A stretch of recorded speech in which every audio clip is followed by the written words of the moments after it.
हरे कृष्ण।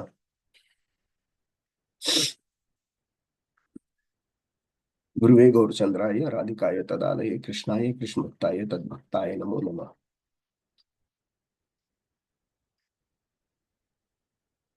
सर्वप्रथम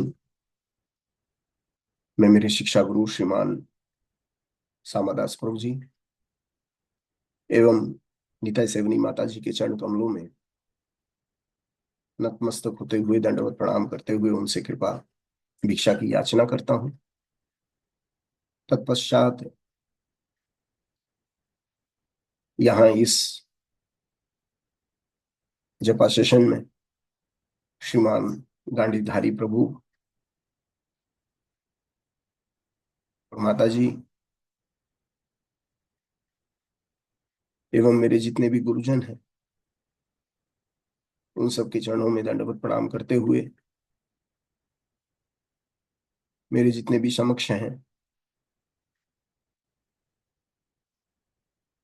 जितने भी भक्त उपस्थित हैं, आप सबके चरणों में दंडवत प्रणाम करते हुए यही कृपा भिक्षा की याचना करता हूं कि भगवान का गुणगान करते वक्त,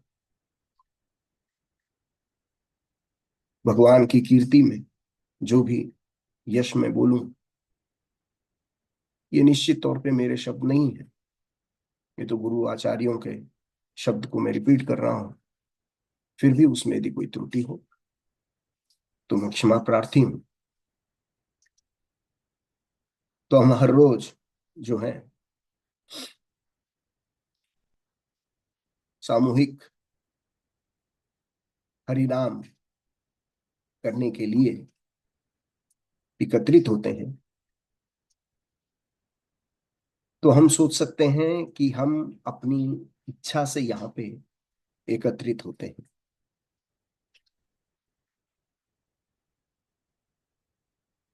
हम सब यहाँ आते हैं, उसमें भी भगवान का कहीं ना कहीं कोई प्लान है और भगवान हमें चुनते हैं।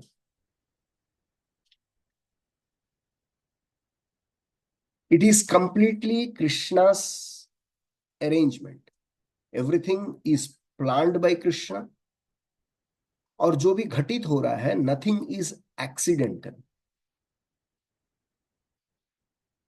हम सिर्फ निमित्त हैं। इसीलिए मैं अपने आप को भाग्यशाली समझता हूं कि आज मुझे आप सब भक्तों के बीच में भगवान और उनके भक्त के लीला श्रवण, मनन और गुणगान करने का सुनहरा मौका मिला।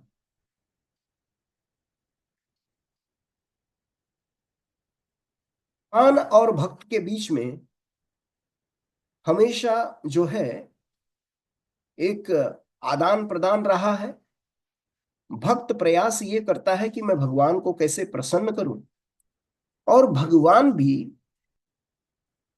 भक्त की तरफ बड़े ही आग्रह के साथ, बड़े ही करुणा के साथ वो भक्त को देखते रहते हैं कि ये जो मेरा भक्त है, भक्ति कर रहा है, अपने शरीर के साथ ये तीनों गुणों को लेते हुए जो ये भक्ति का कार्य कर रहा है, ये किस तरह कर रहा है।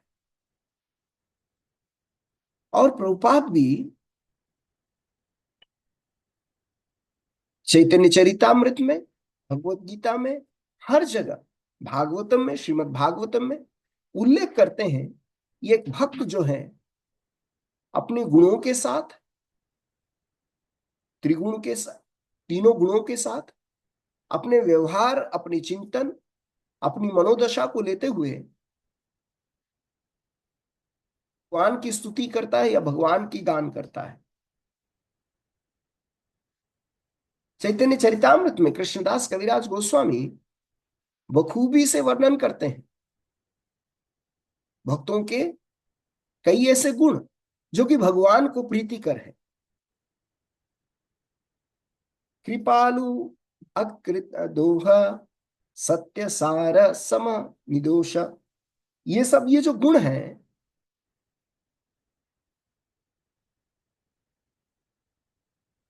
तो इसको वर्णन करते हुए प्रभुपाद जो है कहते हैं, जब प्रभुपाद ध्रुव चरित का वर्णन कर रहे थे या प्रहलाद चरित का वर्णन कर रहे थे, और चरित का वर्णन करते हुए प्रभुपाद जो है ये लिखते हैं, ये जितने भी असुर बालक हैं, ये असुर कुल में जन्म लिए हुए हैं, और असुर बालक होने के बावजूद ये कितने मासूम हैं, और वो इस गुण के ऊपर रिफ्लेक्ट करते हैं। इसीलिए एक कृष्ण भक्त को मासूम होना चाहिए। तो प्रभुपाद यहां पे जो है सरलता, मासूम का अर्थ ये नहीं कि कोई भी जो है एक भक्त को बेवकूफ बना के चला जाए। भक्त को मासूम रहना चाहिए। व्रज में कहावत है, क्या कहावत है? कपट गांठ मन में नहीं, सबसो सरल स्वभाव, नारायण ता भक्त की, लगी किनारे नाव। क्या बोलते हैं? कपट गांठ मन में नहीं, सबसो सरल स्वभाव, नारायण ता भक्त की, लगी किनारे नाव। जिस जीव के मन में कपट नहीं, जिसके अंदर प्रेम भरा हुआ है, वो सबसे सरल प्रीति स्वभाव का आदान प्रदान कर सकता है, और ऐसे ही भक्तों का भगवान कहते हैं मैं नैया पार लगाता हूं, या उन भक्तों को भगवत प्रीति प्रदान करता हूं। कौन से ऐसे भक्त? जिसके मन में कपट गांठ मन में नहीं। ये ये ऐसे करेगा, वो वैसे करेगा। हम इतना प्लान करते हैं, भगवान ऊपर बैठ के हमारे प्लान को हंसते हैं देखकर। इसीलिए भीष्म देव कहते हैं, तस्मात् इदम दैव तंत्रम, everything is done by the enchantment of the lord. जो मासूम भक्त है वो आसानी से मुस्कुरा सकता है। यदि भगवान हमारी तरफ देख के मुस्कुरा रहे हैं, और भक्त को भी चाहिए वो भी भगवान की तरफ देखे और मुस्कुराए। जिसके अंदर कपटता है, वैसा व्यक्ति दूसरों के प्रति ईर्ष्या करता है, ईर्ष्या में हमेशा जलता है। तो वैसा व्यक्ति जीवन में कभी दोस्त बना नहीं सकता।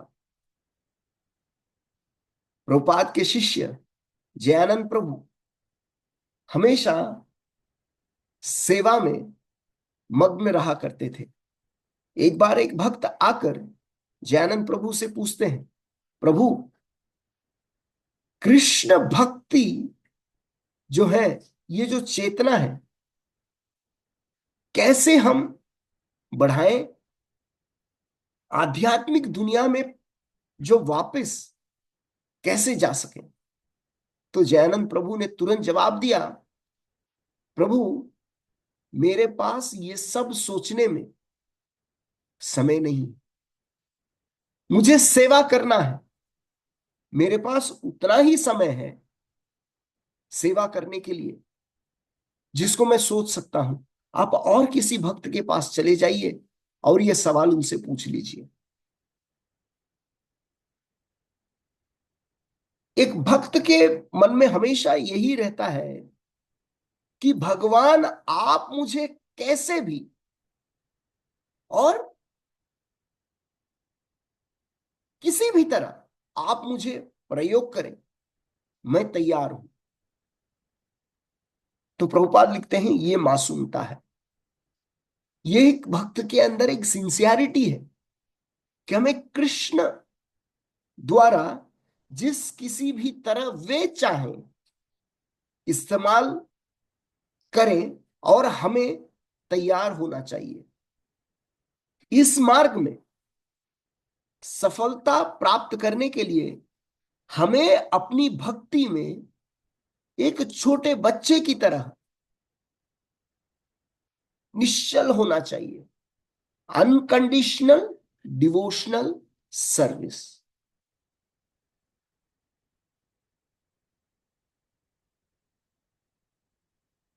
तो ये जो सिंप्लिसिटी है, ये जो सरलता है, इसको एक उदाहरण के दौर में हम समझेंगे। एक गांव में एक व्यक्ति था जिसका नाम था बुद्धू राम। जैसा उसका नाम था वैसा उसका कार्य था। बुद्धू राम की पत्नी एक दिन बोली, आप किसी काम के नहीं हो, आप घर के लिए कुछ भी नहीं करते हो, बस दिन भर माला लेके बैठते हो, कीर्तन करते हो, कहीं पे भागवत चल रहा है वहां जाके बैठ जाते हो, ऐसे कब तक चलेगा? घर का कुछ तो जिम्मेदारी लो। तो बुद्धूराम जहां पे जाता था लोग उसे धोखा देते थे। इस तरह बुद्धूराम खाली हाथ घर को लौट आता। बुद्धूराम का ये स्वभाव को देखकर उसकी पत्नी ने कहा, आज अगर कुछ पैसे नहीं लेके आए तो तुम्हें प्रसाद नहीं मिलेगा। ये कहकर वो बाहर भेज देती है। बुद्धूराम घर के बाहर गया, परंतु उसे कुछ काम नहीं मिला। काम मिला भी तो पैसे नहीं मिले।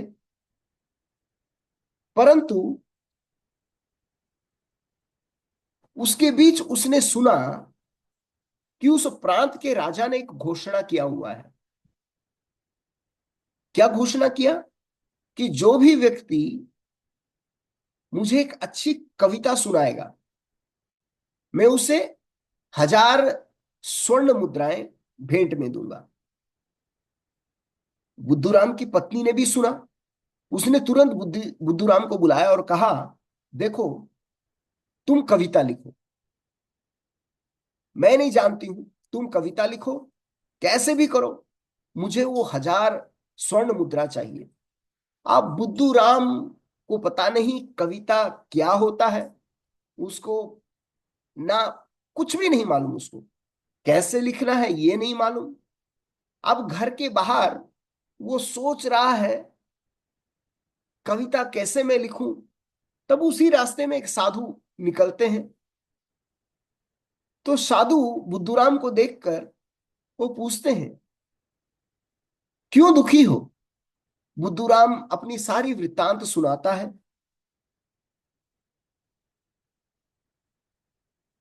और बुद्धूराम ये कहता है, ये मेरी परिस्थिति है।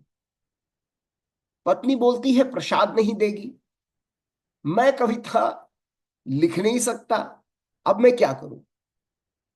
तो साधु कहते हैं, देखो बुद्धूराम, कविता लिखने के लिए एक वक्त उचित होना चाहिए जिसमें व्यक्ति जो है परम आनंद में हो, तब वो कविता लिख सकता है।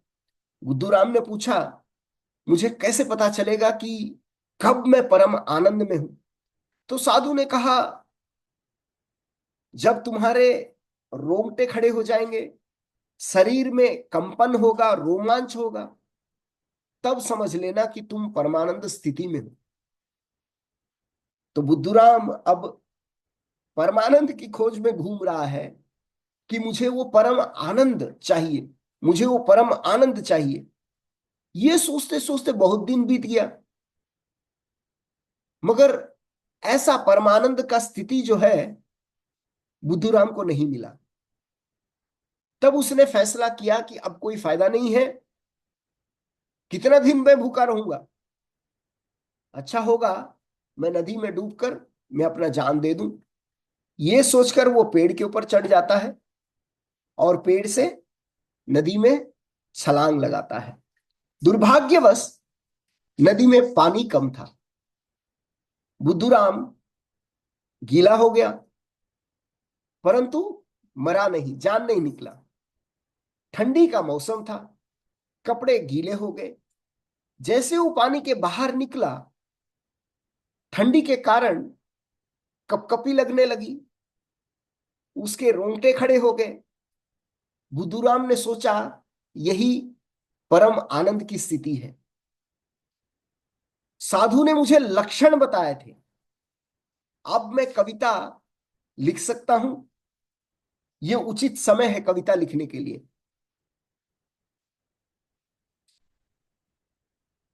वो दौड़कर अपना किताब और कलम ले आया और इधर उधर देखने लगा कि मुझे कोई एक ऐसा वस्तु तो मिले जिससे मुझे प्रेरणा मिले कविता लिखने के लिए।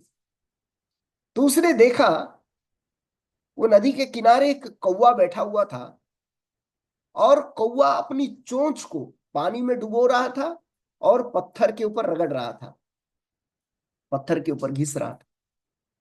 बुद्धूराम ने देखा कौवे की तरफ और वो कविता लिखने लगा। वो कालिया, मैं तुम्हारे मन को पढ़ सकता हूं, तुम अपनी चोंच को पानी में डुबो डुबो कर पत्थर में रगड़ रहे हो। वो कालिया, मैं तुम्हारे मन को पढ़ सकता हूं। ऐसा लिखकर वो अपनी पत्नी के पास चला जाता है। पत्नी पढ़ती है, उसे कुछ समझ में नहीं आता।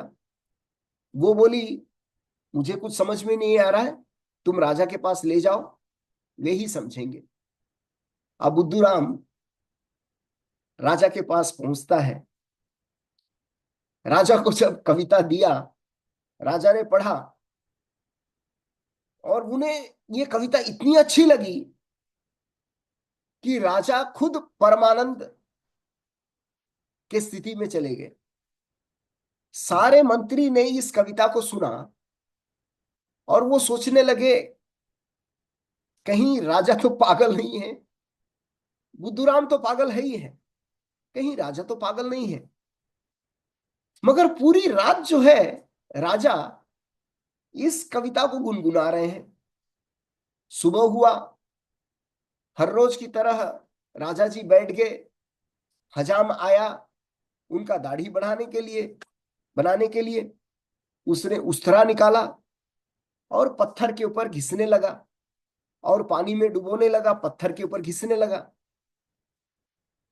राजा रात भर उस कविता के ऊपर मनन कर रहे हैं, कविता के भाव को समझ नहीं रहे हैं, परंतु कविता उनको इतनी अच्छी लगी, वो सोच सोच कर पुनः उस कविता को दोहराने लगे। इधर नाई अपना उस्तरा जो है घिस रहा है और राजा जो है कविता गुनगुना रहे हैं। क्या बोले? वो कालिया, मैं तुम्हारे मन को पढ़ सकता हूं, तुम अपनी चोंच डुबो डुबो कर पत्थर पे रगड़ रहे हो। वो कालिया, मैं तुम्हारे मन को पढ़ सकता हूं। नाई का नाम भी कालिया था। जैसे नाई ने सुना, वो राजा के पैरों के ऊपर गिर पड़ा और माफी मांगने लगा और बोलता है, हे राजा, मुझे आप क्षमा कर दीजिए। आपको जान से मारने के लिए षड्यंत्र रचा गया था आपके मंत्रियों के द्वारा। ये जितने भी आपके मंत्री हैं आपसे ईर्ष्या करते हैं। उन लोगों ने मुझे धन दिया था ताकि मैं हजाम करते वक्त आपके गले को मैं काट दूं, पर पता नहीं ये जो प्लान है आपको कैसे पता चला, आपने कैसे पकड़ लिया। मुझे क्षमा करें, मुझे माफ कर दें। राजा ने तुरंत जो है उस व्यक्ति को बुलाओ, बुद्धूराम को बुलाओ जिसने ये कविता लिखा, वो मेरा सही हितैषी है, वो मेरा भविष्य जानता है। ये कहकर राजा ने बुद्धूराम को 1000 के बदले में 10,000 स्वर्ण मुद्राएं उपहार में दे दिया। परंतु स्वर्ण मुद्रा उपहार पाने के बाद बुद्धूराम क्या करता है, वही हम लोगों को करना है। बुद्धूराम क्या करता है, स्वर्ण मुद्रा का थैली लेकर अपने पत्नी को देता है, अपना जपमाला लेता है और हरे कृष्ण महामंत्र कहकर घर से निकल पड़ता है। ये कहानी हमारे लिए बहुत उपयुक्त है। जब भी हम अपनी जिंदगी में सिंपल सरल रहने का प्रयास करते हैं, तब हमें जो है भगवान की ज्यादा कृपा मिलता है। इसलिए कहावत है, शहद मांगा सो मिला दूध, दूध मांगा सो मिला पानी। यदि आप मांगते हो तो पानी मिलेगा, बिना मांगे भगवान आपको शहद देने के लिए तैयार है, बहुत कुछ देंगे। प्रभुपाद ने हमारे लिए कितना अच्छा ये जो प्रोग्राम बनाया है, आयोजन करके रखा है। भक्ति में कहीं यदि हम सोचें कि कहीं आराम है क्या, कहीं पे भी आराम नहीं है। तो परम पूज्य महाविष्णु स्वामी महाराज बताते हैं, जिंदगी जब तक रहेगी नहीं है फुर्सत काम से, जिंदगी जब तक रहेगी नहीं है फुर्सत काम से, कुछ समय ऐसे निकालो प्रेम करो प्रभु राम से। समय को चुराना है, वरना समय हमें चुराएगी। तुलसीदास कहते हैं, राम नाम में आलसी, भोजन में होशियार, तुलसी ऐसे जीव को बार बार धिक्कार। भक्त को राम नाम करने में आलसी नहीं होना चाहिए, राम नाम करने में भक्त को होशियार होना चाहिए।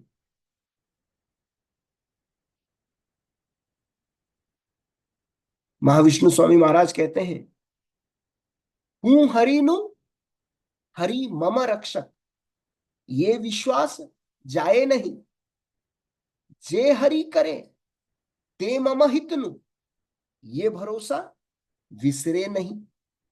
क्या लिखते हैं, हूं हरि नु हरि मम रक्षक, ये विश्वास जाए नहीं, जे हरि करे ते मम हित नु, ये भरोसा विसरे नहीं। मैं कृष्ण का हूं, कृष्ण मेरे रक्षक हैं, ये विश्वास मत छोड़ो। कृष्ण जो कुछ भी करते हैं वह मेरा कल्याण के लिए करते हैं, ये विश्वास को मत तोड़ो। कृष्ण जो कुछ भी कर रहे हैं वो हमारे भले के लिए है। इसे एक व्यक्ति जो है, उदाहरण कैसे समझ सकते हैं, एक ऐसा व्यक्ति के बारे में सोचिए जिसके पास कोई सामान नहीं है। जब ट्रेन आती है, वो आराम से खुशी खुशी जो है आसानी से ट्रेन के अंदर प्रवेश कर लेता है। जबकि एक व्यक्ति जिसके पास बहुत सामान है, तो वो जो है उन सामान के साथ ट्रेन में चढ़ने में वो बहुत संघर्ष करना पड़ता है। इसलिए अगर कृष्ण की व्यवस्था के अनुसार हमारा कोई परिवार नहीं है, तो भी हमें कोई नुकसान नहीं है। यदि कृष्ण की व्यवस्था के अनुसार हम अपनी चिंताओं को, परेशानियों को मान, अपमान, प्रतिष्ठा आदि का सामना न निकल पाए, यदि हम उसको त्याग दें तो हम आसानी से एक छोटे बच्चे की तरह खुशी खुशी घूम सकते हैं। सर्वोच्च जो भगवान है उनकी लीलाओं का श्रवण कर सकते हैं, मनन कर सकते हैं, और जो हमारा जो ट्रेन है, जो अंतिम ट्रेन हमें वापिस घर भगवान के पास ले जा सकता है। प्रभुपाद भागवत धर्म लिखते हैं, जे हरि करे ते मम हितनु, ये भरोसा विसरे नहीं। जो भगवान करते हैं मम हितनु, ये भरोसा विसरे नहीं।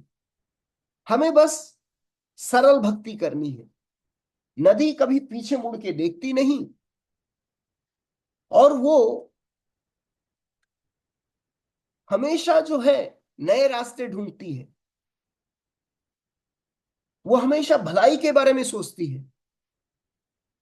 परा अर्थ निष्ठा, भक्त दूसरों के बारे में, दूसरों की भलाई के बारे में सोचता है। आध्यात्मिक अभ्यास जो है हमें स्वस्थ रहने में मदद करता है। ये जो स्पिरिचुअलिटी हम प्रैक्टिस करते हैं, शारीरिक स्वस्थता के साथ साथ मानसिक स्वस्थता भी देता है।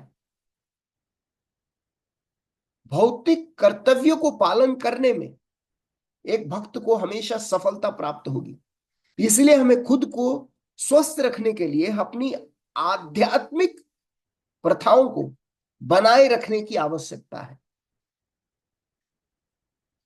सरलता हमारी भक्ति की सुरक्षा है, प्रोटेक्शन है, कवच है, जो हमें कृष्ण का ध्यान केंद्रित करता है। Attention, it grabs the attention of Krishna. एक भक्त जब सरल रहता है, उसकी खूबसूरती ऐसी है कि उसे एहसास भी नहीं होता कि उसके साथ छल हुआ है। इस दुनिया में प्रभुपाद लिखते हैं, आचार्य वर्णन करते हैं, इस दुनिया में हमारे इस्कॉन केंद्रों के अलावा कोई बाहर जगह नहीं है। इस दुनिया में दो भक्तों के बीच कृष्ण के बारे में बातचीत के अलावा और कोई बेहतर जगह नहीं है। मैं पुनः रिपीट करता हूं, आचार्य वर्णन करते हैं, प्रभुपाद भी वर्णन करते हैं, ये ऐसा संस्था मैंने जो दिया है, इस दुनिया में हमारे इस्कॉन केंद्रों के अलावा कोई बेहतर जगह नहीं है। इस दुनिया में दो भक्तों के बीच में कृष्ण के बारे में बातचीत के अलावा और कोई बेहतर जगह नहीं है। भक्त से भक्त मिले, होए दो दो बात, गधा से गधा मिले, खाए दो दो लात। दो भक्त आपस में मिलेंगे तो कृष्ण चर्चा होगी, अभक्त मिलेंगे तो सांसारिक बातें होंगी, जो जन्म मृत्यु जरा व्याधि का फेरा का कारण होगा, गधे के लात के बराबर। हमको लात खाना है या कृष्ण के साथ, भक्तों के साथ बात करना है। हम कृष्ण के जितना अधिक निकट होंगे उतने ही सुरक्षित होंगे।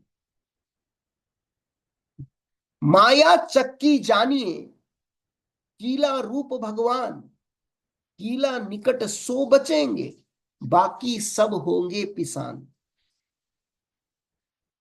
तो ये संसार है, ये माया रूपी है, और जो कृष्ण भक्त है वो इस कील के समान है।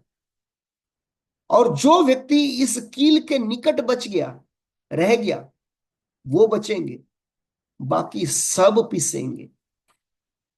तो इसीलिए हमें चुनना है कि हमें क्या चाहिए, कृष्ण भक्त चाहिए या माया चाहिए।